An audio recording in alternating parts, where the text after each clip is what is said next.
कल जिम में मेरे पास एक लड़का आया, उसने मेरे से पूछा कि हम जल्दी जल्दी एस्थेटिक फिजिक कैसे बना सकते हैं। तो मैंने कुछ 4 से 5 चीज़ें उसको ऐसी बताई। उसने मेरे को बोला कि भाई मुझे तो एक किसी पहले ट्रेनर ने बताया ही नहीं कि ऐसा भी होता है। तो वही पॉइंट मैं आपसे आज शेयर करने वाला हूँ, तो एंड तक वीडियो में बने रहना, क्योंकि ये नो बुलशिट गाइड है 2026 में एस्थेटिक फिजिक बनाने की। अगर आपको लग रहा है कि मैं इतना ज्ञान क्यों दे रहा हूँ, तो आप कुछ मेरी ऐसे ट्रांसफॉर्मेशन की फ़ोटोज़ देख सकते हो यहाँ पर। उसके आगे हम वीडियो कंटिन्यू करेंगे। सबसे पहली बात, अगर आप एस्थेटिक फिजिक बनाने का सोच रहे हो तो ये मत सोचना कि आपकी बॉडी 30 से 60 दिन के अंदर, मतलब 1 से 2 महीने के अंदर बन जाएगी। ये एस्थेटिक फिजिक बनने में आपका टाइम लेगी, कम से कम 1 से 1.5 साल। 2026 या 2027 के बीच में या फिर एंड तक आपकी एस्थेटिक फिजिक बन सकती है, अगर आप ये कुछ ज़रूरी पॉइंट्स फॉलो कर लोगे। और एक और चीज़, ये नहीं है कि अगर आप स्किप करोगे जिम को तो आपकी बॉडी बनती आप खुद ही बन जाएगी। आपको कंसिस्टेंसी रखनी पड़ेगी। कंसिस्टेंसी, डिसिप्लिन इस चीज़ में बहुत ज़्यादा ज़रूरी है। आपकी डाइट, आपका डिसिप्लिन, आपकी कंसिस्टेंसी ही मैटर करती है कि आपकी कैसी बॉडी बनेगी। सबसे पहली चीज़ जो मैटर करती है वो है डाइट, कि आप किस तरह से अपना खाना पीना कर रहे हो, जिसके अंदर हमें एस्थेटिक फिजिक बनाने के अंदर हमें कार्ब्स लोडिंग अपनी कम करनी पड़ती है, हाई प्रोटीन रखना पड़ता है, और फैट्स और फाइबर ज़्यादा रखने पड़ते हैं। फाइबर इसलिए ताकि आपके मसल्स कुछ ज़्यादा ही उभर के निकलें। आपके फाइबर्स आपके मसल्स के अंदर अलग से ही दिखते हैं। मैं आपको यहाँ पर आपको फ़ोटो दिख रही है कि फाइबर्स के, कि आपको मसल के फाइबर कैसे दिखते हैं। जितना आप फाइबर खाओगे, जितना प्रोटीन खाओगे, और कार्ब्स की लोडिंग कम, डाइट आपकी हेल्प करेगी आपकी फ़िज़ीक बनाने के अंदर। और प्रोटीन हमें अपने बॉडी वेट का डबल लेना होता है। जैसे हम 1 किलो पर 1 किलो में 2 ग्राम प्रोटीन लेना होता है हमें।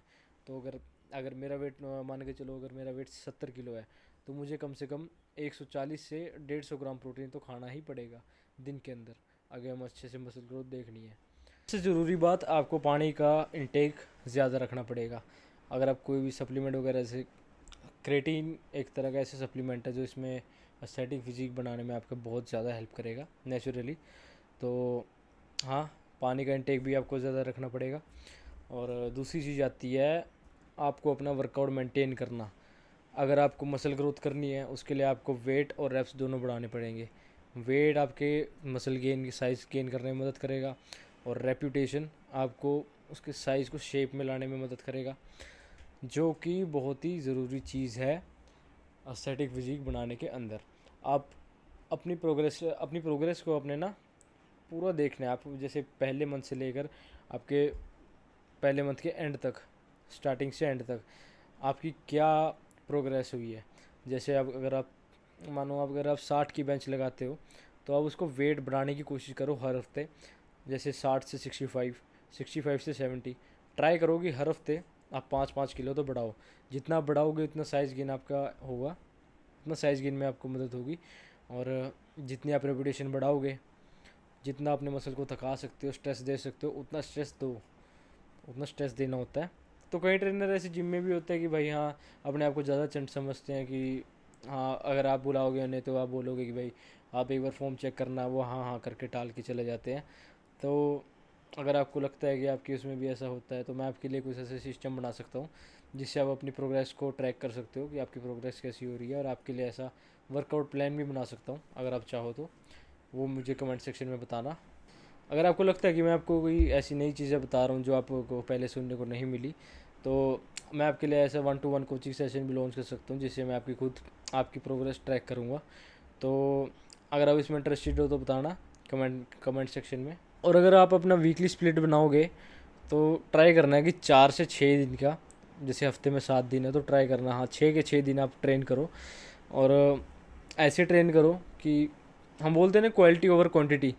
तो हैवी मूवमेंट्स कंट्रोल के अंदर जितना आप ट्राई कर सकते हो उतना ट्राई करो, और जितना बेटर आप करोगे उतनी बेटर फिजिक आपकी उभर के आएगी।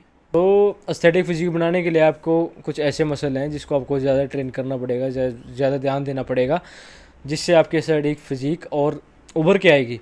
जैसे कि अगर मैं आपको 3-4 मसल बताऊं, जैसे कि साइड डेल्ट्स हो गए, रेयर डेल्ट्स हो गए, और ट्रैप्स हो गए, शोल्डर्स पूरे आपके। तो और क्या हो सकते हैं, आपकी आर्म्स होगी, आपकी अपर चेस्ट होगी, आपके फोर आर्म्स हो गए। तो ऐसे कुछ मसल हैं जिसको आपको ज़्यादा ट्रेन करना पड़ेगा, ज़्यादा आपको पूरा स्ट्रेस देना पड़ेगा, जिसकी वजह से आपके शोल्डर वगैरह उभर के आए और आपकी फिजिक अच्छी लगे। रोक, अगर आप इसके 3 से 4 सेट भी लगा रहे हो, वो भी अच्छे वेट पर अच्छी मूवमेंट के साथ, तो वो भी आपके लिए इनफ होगी, जो कि एक बहुत अच्छा काम करेगी आपकी मसल ग्रोथ के लिए। और सबसे मेन चीज़ जो आती है वो आती है आपकी मसल रिकवरी। मसल रिकवरी कैसे होगी? कम से कम आपको 7 से 8 घंटे की तो नींद चाहिए सबसे पहले, जो कि ज़्यादातर इस समय पे लोग नहीं करते। रात के 1-1 बजे सोते हैं, 2-2 बजे सोते हैं, वो चीज़ गलत है। अगर आप चाहते हो कि आपकी मसल को रिकवरी अच्छे से मिले, तो ट्राई करा करो कि आप 10 बजे या 10 बजे तक सो जाओ, और सुबह जल्दी उठते हो तो 6 बजे तक उठो। जितना जल्दी सोओगे उतनी अच्छी नींद आएगी वर्कआउट के बाद। हाँ, और आपका खाना पीना भी बहुत ज़्यादा मैटर करेगा इस चीज़ में। जैसे कि आप ट्राई करो, अगर आप से जंक फूड नहीं वो होता, नहीं छोड़ा जाता, ट्राई करा करो कि 90% तो हेल्दी फूड खाओ और 10% ही आपका कुछ उलट सुलट हो, ट्राई करना। वरना अगर आप 100% हेल्दी फूड खा सकते हो। हाँ, और इस चीज़ में ये भी मत भूल जाना कि अपनी मोबिलिटी भी करना मत भूलना। मोबिलिटी बहुत ज़्यादा ज़रूरी है, और बीच में आप चाहो तो 1 या 2 दिन रेस्ट का रख सकते हो, जिसके अंदर आपकी मसल को अच्छे रेस्ट मिलेगा, अगर आप अच्छे से नहीं सो रहे तो। और अगर आप सप्लीमेंट की बात करो, तो मैं ज़्यादा तो प्रेफर करूँगा सिर्फ क्रेटीन और फिश ऑयल वगैरह, जो आपकी हड्डियों को मजबूत रखेंगे, और आपकी क्रेटीन जो है आपकी स्ट्रेंथ बिल्ड करने में और थोड़ा मसल बिल्ड में भी हेल्प करेगा। वे प्रोटीन भी आप यूज़ कर सकते हो अगर आपके बजट में है। बस यही कहना चाहूँगा आज के लिए। और अगर आपको वीडियो अच्छी लगी और आपको लगा कि मैंने अच्छी जानकारी दी आज आपको, तो वीडियो को लाइक ज़रूर करना और चैनल को सब्सक्राइब ज़रूर करना। और जैसे कि मैंने कहा कि अगर आपको 1-to-1 सेशन में आपको इंटरेस्टेड हो, तो उसके लिए कमेंट ज़रूर करना।